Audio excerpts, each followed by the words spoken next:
চিত্র দেখে দেখে তুমি পথ তৈরি করো, অথবা পথ দেখে দেখে চিত্র।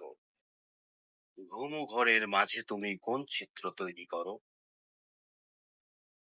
আবার যখন বাহনযুক্ত দেহযুক্ত পথে জাগ্রত হয়ে ওঠো, পূর্বের উপার্জিত শক্তির নির্যাসে পুনরায় একই দৃষ্টিভঙ্গির চিত্র তৈরি করো।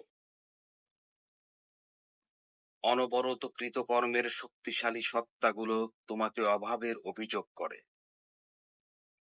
তখন তুমি পুষ্টতার স্বস্তিতে তাকে লালন পালন করো।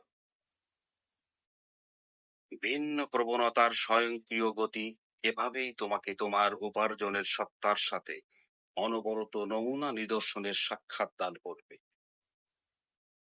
এখন তোমার বিচারক বিবেচনা শক্তিকে জিজ্ঞাসা করো, কেমন ছিল তোমার পূর্বের দিনগুলো, সময়গুলো? কেমন ছিল তোমার আচরণ ও স্বভাবের আকৃতি ও প্রকৃতি?